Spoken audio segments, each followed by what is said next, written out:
দর্শক, প্রফেসর ইউনূস ক্ষমতায় আসার পরে আগস্টের ৮ তারিখ ২০২৪ সেই ক্ষমতায় আসার পরে আমরা বাংলাদেশে এরকম দৃশ্য বহু দেখেছি।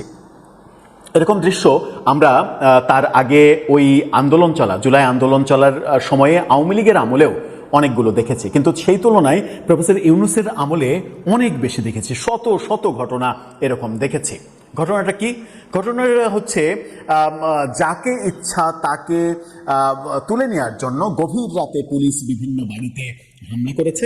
হামলা মানে হচ্ছে যে ঘিরে নিয়েছে, তারপরে সেই বাড়ির গেটে গিয়ে নক দিয়েছে, বারবার নক দিয়েছে খোলার জন্য, যখন খুলতে চায়নি তখন হুমকি দিয়েছে ভেঙে ফেলা হবে। এই কাজগুলো করেছে এবং অতঃপর তাকে গ্রেপ্তার করে নিয়ে গেছে।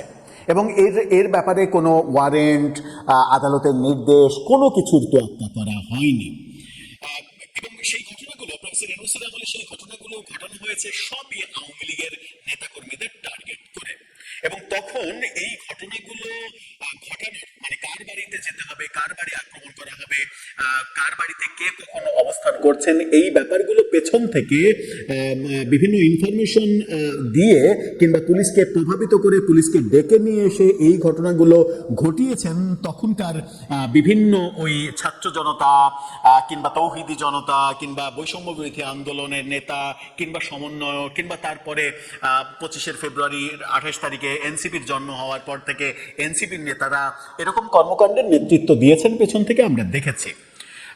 যখন এই ঘটনাগুলো ঘটেছে এবং যাদের বিরুদ্ধে এই ঘটনাগুলো ঘটেছে তাদের অবস্থাগুলো একবার চিন্তা করে দেখেন। তারা কিন্তু তখন ভেবেছে যে এ কোন আয়ামে জাহিলিয়ার যুগ আসলো যে রাতের অন্ধকারে গভীর রাতে মানুষকে ঘুমাতে দিচ্ছে না পুলিশ, এরকম কর্মকাণ্ড করছে। নিশ্চয়ই তারা ভেবেছেন এবং বারবার ভেবেছেন, আর্তনাদ করেছেন যে আয়ামে জাহিলিয়ার যুগ এসেছে। তখন কি যারা পেছন থেকে পুলিশকে দিয়ে এই কাজ করিয়েছেন কিংবা এই কাজ করার পরে উল্লাস করেছেন, উল্লম্ঘন করেছেন কিংবা এই কাজের ব্যাপারে কোনো ধরনের কোনো প্রতিবাদ করেননি, নীরব পৃষ্ঠপোষকতা দিয়ে গেছেন, তারা কি একবারও ভেবেছিলেন যে ঠিক একই কর্মযজ্ঞ আমাদের উপরে চাপতে পারে একদিন? এবং রাজনৈতিক বদলের সঙ্গে সঙ্গে বাংলাদেশে যে এটা হয় সেটা কি একবারও ভেবেছিলেন যে এটা একদিন আমাদের দিকে ধেয়ে আসবে? আমার মনে হয় ভাবেননি বলে আজকে এনসিপি নেতাদের করুণ আর্তনাদ শুনছি। এমন গভীর রাতে তাদের বাড়িতে পুলিশ হানা দিচ্ছে, তারা অভিযোগ করছে গেট ভাঙছে, গ্রেপ্তার করছে, এটা করছে, ওটা করছে। তার আগেই আমরা দেখলাম মানে গতকালকে এই ঘটনাটা গত মধ্যরাতের, তার আগে গতকালকে দিনের সময় এনসিপির শীর্ষ নেতা যুগ্ম সদস্য সচিব যিনি সম্ভবত যাকে তারা ইমাম বলেন, কোনো একটা জানাজা পরিচালনা করেছিলেন, তিনি ইমামতি করেছিলেন, তাকে পুলিশ গ্রেপ্তার করেছে। সেটা নিয়ে তারা ব্যাপক সোচ্চার। কিন্তু ওই একই ঘটনা তারা প্রফেসর ইউনূসের আমলে যে বহুবার ঘটিয়েছেন, যাকে ইচ্ছা তাকে গ্রেপ্তার করা যায় এবং সেই গ্রেপ্তারগুলো পুলিশ যে এক পেশে নীতি অনুসরণ করে করেছে, কারো বাড়িতে হামলা করলে পুলিশ যে এক পেশে নীতি অনুসরণ করে করেছে এবং সেই হামলাগুলো পুলিশ যে রাজনৈতিক প্রভাবে করেছে, এই ব্যাপারগুলো তখন যদি তারা মাথায় রাখতেন তাহলে আজকে এই ঘটনা ঘটতো না। নাসিরউদ্দিন পাটোয়ারি গত গভীর রাতে একটা ভিডিও সহ একটা পোস্ট দিয়েছেন। সেই পোস্টে আমার রীতিমতো তাকে মনে হয়েছে প্রচণ্ড অসহায়ত্ব বোধ করছেন তারা। প্রফেসর ইউনূসের আমলে যারা অত্যন্ত ক্ষমতাবান ছিলেন, প্রফেসর ইউনূস সরকার যাওয়ার পরে বিএনপি সরকার আসার পরে তারা এতটা অসহায়ত্ব বোধ করছেন কেন? কি লিখলেন তিনি, কি বোঝাতে চাইলেন, কি ঘটলো ঝিনাইদহে নতুন করে, চলুন একটু জেনে দেখবো এই ভিডিওতে। দর্শক, বলছিলাম এনসিপি নেতা নাসিরউদ্দিন পাটোয়ারির মানে এক ধরনের আর্তনাদটা দেখে, তার লেখা দেখে, তার ভিডিও দেখে আমার ব্যক্তিগতভাবে খুবই খারাপ লেগেছে বলেই ইন্ট্রোতে এত কথা বললাম যে তখন যদি তারা তখনকার চলমান ওই ঘটনাগুলো নিয়ে সচেতন থাকতেন তাহলে বোধহয় আজকে এই ঘটনাটা নাও ঘটতে পারত। কি লিখছেন তিনি, তার পোস্টটা দেখে নিন। তার পোস্টে তিনি লিখছেন, আয়ামে জাহিলিয়াত যেন আবার ফিরে এসেছে।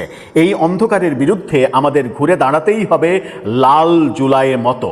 ঝিনাইদহে তানাইমের বাসার গেট ভেঙে তাকে গ্রেপ্তারের চেষ্টা চালানো হচ্ছে। এরকম একটা ভিডিও তিনি পোস্ট করেছেন। সেই ভিডিওটা সামান্য একটু দেখে আসুন। সেই ভিডিওটা ভেতর থেকে, দরজার ভেতর থেকে ওই দরজার যে লুকিং পয়েন্ট থাকে যেটা দিয়ে বাইরের দৃশ্য দেখা যায়, সেই লুকিং পয়েন্টে ক্যামেরা ধরে ভিডিও করা যে বাইরে পুলিশ দাঁড়িয়ে আছে। এই যে ভিডিওটা পোস্ট করে এক ধরনের আর্তনাদ তিনি পেশ করলেন ফেসবুকে এবং জাতিকে জানানোর জন্য চেষ্টা করলেন, এটা অবশ্যই মানে তার বিরুদ্ধে, যার বাড়িতে গিয়েছে তার বিরুদ্ধে যদি নির্দিষ্ট অভিযোগ না থাকে, মামলা না থাকে, তাহলে এটা করা উচিত হয়নি পুলিশের। কিন্তু মানে যার বাসায় গিয়েছে এবং যাকে গ্রেপ্তার করতে গিয়েছে, এই ভিডিওটা যখন দেখছেন তখন হয়তো এই খবরও আপনারা জেনে যাবেন যে তাকে হয়তো গ্রেপ্তার করা হয়েছে কিংবা আদালতেও তোলা হয়েছে। তার বিরুদ্ধে নিশ্চিত করেই অভিযোগ রয়েছে কারণ হচ্ছে যে একদিন আগেই ছাত্রদল এনসিপি নেতাদের বিরুদ্ধে মামলা করেছে। এনসিপির 22 নেতার নাম উল্লেখ করে আরও 50-60 জন অজ্ঞাত আসামি করে তারা মামলা করেছে। সেই মামলায় ওই এনসিপির শীর্ষ এক নেতা, তাকে কিন্তু গ্রেপ্তারও করা হয়েছে। যুব শক্তির একজন নেতাকে গ্রেপ্তার করা হয়েছে।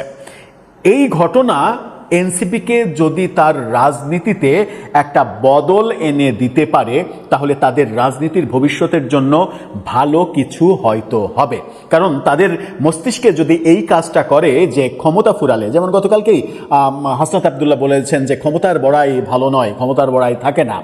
প্রফেসর ইউনূসের আমলে যারা এরকম ক্ষমতার বড়াই দেখিয়েছিলেন এবং যা ইচ্ছা তাই করেছেন, তাদেরকে যখন অসহায় দেখাচ্ছে তখন আসলে সেই কথাটা অনেক বেশি সত্যে প্রমাণিত হতে আমরা দেখি যে ক্ষমতার বড়াই আদতে টেকে না।